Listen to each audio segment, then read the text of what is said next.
Hey guys, we're osandvideoexreviews.com. You're watching our part 1 of our video review of the Motorola Atrix 4G. This is an Android-powered smartphone created by Motorola, and it's on contract with AT&T, and you can get it for $199.99 with a 2-year service agreement.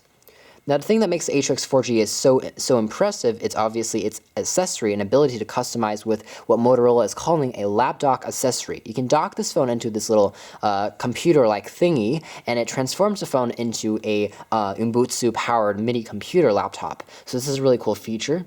And in order to do so, Motorola built in a dual-core processor on here powered by Snapdragon, and it has a 1 GHz clock speed. So you have a pretty fast phone under the hood, and it runs, of course, on Android. So it has a lot of customization options. As far as build quality goes for the Atrix 4G, this again is a 4G handset, so perhaps above all, it's going to have blazingly fast speeds here in the United States. But of course, not all regions have 4G, so if you're in more spotty regions, here, for example, in Washington State, you will be able to reduce to 3G status, which is unfortunate. But otherwise, it has 3G, it has Bluetooth, it has Wi-Fi, it has GPS, has all the connectivity feeds that you would possibly want in a modern day smartphone that's powerful, up to date, and one of the best in its class and one of the best in its lineup. Now, the Motorola Atrix 4G is made entirely out of plastic. As a result, when you're holding it in your hand, it isn't the best feeling smartphone. Coming from recently reviewing the LG BL40 series new chocolate handset, I have to say that I was spoiled because picking up this phone, I just was not a fan of it. It came from a lot of glass, a lot of plastic, a lot of weight and elegance to something that's super plasticky and something that I just was feeling like it was a lot cheaper in general to build. But nevertheless, this phone still has a very good aesthetic appearance. So if you're just looking for something that looks good, it's slim and pocketable, then the Atrix 4G will do the trick for you.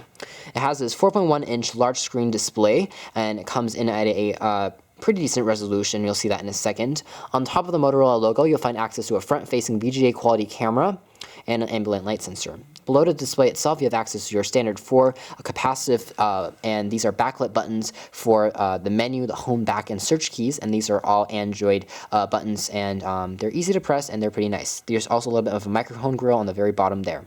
On the left-hand side of the device, you'll find access to nothing except for the HDMI and also the micro USB charging slots. This is a really useful and really important aspect of this phone because it actually requires the mini HDMI, also the micro SD card to micro SD slot to dock into your lap dock accessory. So this is very important. It actually takes advantage of this arrangement in order for the laptop part to work. On the right-hand side of the device, you have access to a very small volume rocker that I'm not a huge fan of because with the phone size, it could have made this thing easily larger. It's tactile, however, so it's easy to press.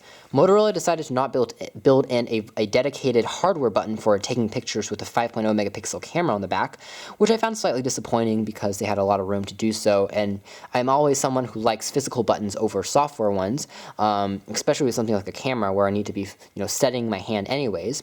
The good news here is the camera is quite good. It actually comes in at a 5.0 autofocus sensor in here in terms of specs, and it also is capable of recording 720p HD audio and video clips. So as a result, it's perfect for delivering HD and high quality video for your friends and family to watch and to upload using YouTube or any other social media website.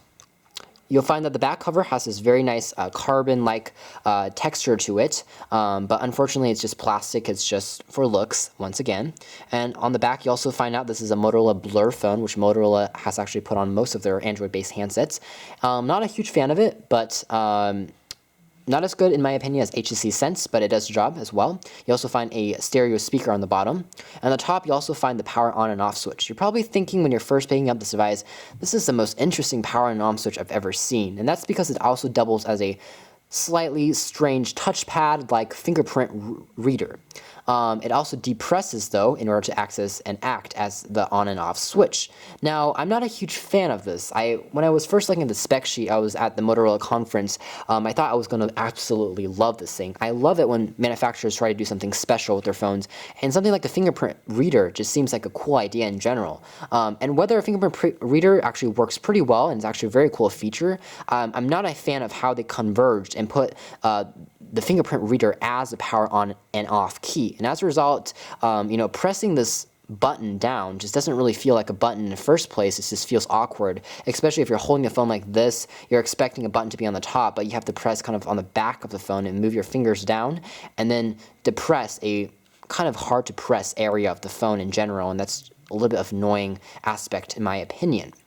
You'll find the battery and all the other stuff, including micro SD card for expanding the memory on this handset, as well as the SIM card slot behind the back cover. Again, the back cover is also quite difficult to get off because instead of like sliding the back cover on and off, you actually have to pry it from the top edge of the phone like so, and you pry it off. So not really sure that it's going to be something that's going to last a long time if you keep on using that feature a lot to swap out memory cards and the such. So I'm kind of wishing that Motorola made the back cover a little bit easier to get off without having to use a lot of fingernail prying from the top of the handset.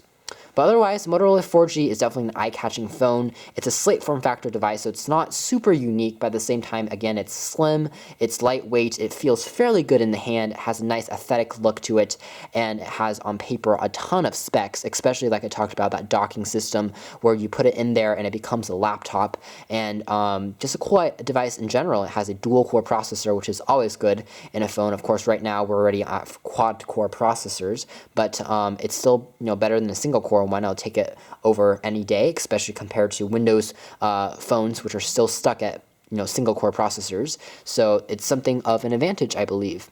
So the Motorola Atrix 4G, pretty interesting 4G handset for AT&T service. We'll get back with our part 2 of your video review, which has the software and ergonomics of actually using the UI. Thanks for watching here at OS and VTX Reviews.